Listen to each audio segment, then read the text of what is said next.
Hello साथीहरू, आज चाहिँ मैले तपाईँहरूसँग भएको पेन ड्राइभलाई चाहिँ बुटेबल बनाएर आफ्नो कम्प्युटर अथवा पिसी ल्यापटपमा चाहिँ विन्डोज इन्स्टल कसरी गर्ने र विन्डोज सबभन्दा पहिले तपाईँसँग चाहिँ लगभग 8 GB भन्दा माथिको चाहिँ पेन ड्राइभ हुन आवश्यक छ। जस्तै यहाँनिर मेरोमा चाहिँ लगभग कति जिबीको रहेछ भने यहाँ मैले हालिसकेको छु, यहाँनिर देखाएको छ।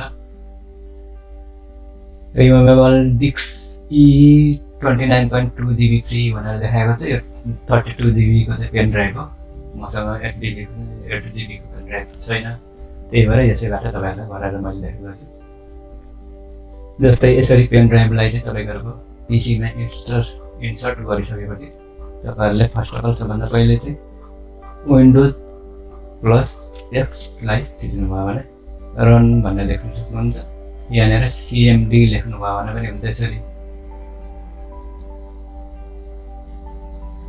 अथवा चाहिँ तपाईँहरूले सर्चमा गएर यहाँनिर CMD टाइप गरेर यहाँ राइट क्लिक गर्ने, अनि चाहिँ रन एज एडमिनिस्ट्रेटरमा चाहिँ क्लिक गर्नुभयो भने यस्तो देख्न सक्नुहुन्छ। अनि यसमा क्लिक गर्ने, त्यस पछाडि तपाईँहरूले कमान्ड मोडमा पुग्न सक्नुहुन्छ। यो चाहिँ मैले कमान्ड प्रमोटबाट चाहिँ बुटेबल पेन ड्राइभलाई चाहिँ बुटेबल कसरी बनाउने भन्ने बारेमा चाहिँ देखाउँदै छु साथीहरू। त्यस पछाडि यहाँ सबभन्दा पहिले चाहिँ लेख्नुपर्ने हुन्छ DISKPART डिस्क पार्ट लेख्नुपर्ने हुन्छ। अनि त्यस पछाडि LIST एक स्पेस दिने, लिस्ट DISK अनि इन्टर। डिस्क 0 अनलाइन 465 GB भनेको चाहिँ यो कम्प्युटरभित्र भएको 500 GB को हार्ड डिस्कमा 465 GB देखाएको छ। यो कम्प्युटरको हार्ड डिस्क हो। डिस्क 1 भनेको अनलाइन, यो चाहिँ मैले SSD राखेको छु, यसमा 128 GB को, यहाँ 119 GB देखाएको छ। र चाहिँ डिस्क 2 मा चाहिँ 29 GB भनेको चाहिँ यो पेन ड्राइभ हो। अब मैले सिलेक्ट गर्नुपर्ने हुन्छ डिस्क 2 लाई, त्यसकारण SELECT सिलेक्ट DISK डिस्क एक स्पेस 2 अनि enter. Disk 2 is now the selected disk भनेर आएको छ। अब यसलाई एकपल्ट CLEAN क्लिन भनेर हान्दिने, क्लिन गरियो। Disk part succeed in cleaning the disk भनेर आएको छ। अब यसलाई चाहिँ त्यस पछाडि अब यति भइसकेपछि फेरि अब यसलाई चाहिँ तपाईँहरूको डिस्कलाई चाहिँ क्लिन गरिसकेपछि अब यहाँनिर create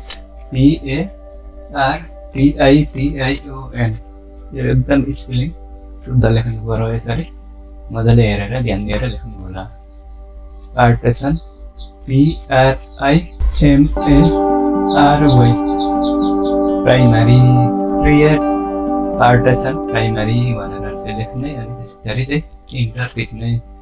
disk part succeed in creating the specified partition भनेर। अब त्यस पछाडि चाहिँ यहाँनिर के चाहिँ गर्ने भन्दाखेरि चाहिँ अब पार्टिसन भइसक्यो। अब त्यस पछाडि भयो यहाँनिर SELECT सिलेक्ट PARTITION पार्टिसन 1 भनेर लेख्ने, अनि इन्टर थिचेपछि partition 1 is now the selected partition भनेर आएको छ। त्यस पछाडि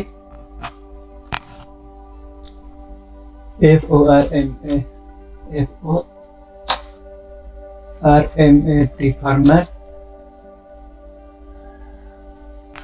फर्मेट FS इक्वल टु अनि NTFS लेख्ने, अनि यहाँनिर QUICK क्विक पनि लेख्नुभयो भने अलिकति चाँडै यो चाहिँ फर्मेट हुन्छ। अनि इन्टर थिच्ने यहाँ 0% कम्प्लिट भयो disk part successfully formatted the volume चाहिँ आएको छ अब लगभग यो फिनिस्ड भइसकेको छ त्यस पछाडि यहाँनिर ACTIVE एक्टिभ भनेर लेख्ने अनि इन्टर हाल्ने disk part mark current partition active भनेर आएको छ FORMAT फर्मेट FS चाहिँ लेख्नै पर्यो अनि इक्वल टु दिने अनि FAT 32 लेख्नुपर्ने हुन्छ यो EFI मोडमा तपाईहरुले चाहिँ फाइललाई इन्स्टल गर्न चाहनुहुन्छ भने चाहिँ 32 दिने यसरी त्यस पछाडि अनि एक स्पेस दिएर PUICK क्विक लेख्ने अनि इन्टर हान्दिने अब यसलाई चाहिँ मैले क्लोज गर्दैछु अब यहाँनिर जस्तै यो रिमुभेबल डिस्क भन्ने छ अब यहाँ चाहिँ मैले मेरो चाहिँ यो सिडीबाट कपी गरेको चाहिँ विन्डोज 8.1 को चाहिँ सिस्टम छ त्यसलाई चाहिँ मैले कपी गरेर यसमा मैले हाल्दैछु यसरी अथवा चाहिँ तपाईहरुले डाउनलोड गरेको सिस्टमलाई पनि यसरी यसमा लगाएर यसरी हाल्न सक्नुहुन्छ यो हालिसकेपछि चाहिँ तपाईहरुको एउटा यहाँनिर रिमुभेबल डिस्कमा चाहिँ तपाईहरुले एउटा चिन्ह देख्न सक्नुहुन्छ साइन त्यो चाहिँ अहिले जब चाहिँ यो कपी कम्प्लिट हुन्छ तब तपाईहरुले अर्कै खालको साइन देख्न सक्नुहुन्छ त्यो एक प्रकारको एरोको चिन्ह अब यहाँनिर मेरो लगभग कम्प्लिटली यो विन्डोज चाहिँ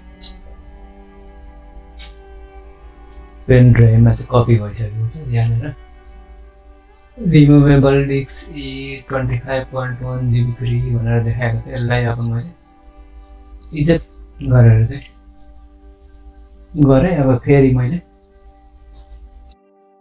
निकालेर एकपल्ट फेरि चाहिँ हाल्दैछु यो हालिसकेपछि चाहिँ यस्तो चिन्ह देख्न सक्नुहुन्छ यो विन्डोजको चाहिँ यो चिन्ह जहाँ चाहिँ सफ्टवेयर इन्स्टल भएको छ र सफ्टवेयर लोड गरेको छ र चाहिँ मैले पेन ड्राइभलाई चाहिँ बुटेबल बनाएको छु बुटेबल भइसकेपछि चाहिँ यस्तो चिन्ह देख्न सक्नुहुन्छ र चाहिँ यो पेन ड्राइभबाट चाहिँ तपाईहरुले विन्डोज 8.1 लाई चाहिँ तपाईहरुको कम्प्युटर पीसीमा चाहिँ तपाईहरुले विन्डोज इन्स्टल पनि गर्न सक्नुहुन्छ र कम्प्युटरलाई फर्मेट पनि गर्न सक्नुहुन्छ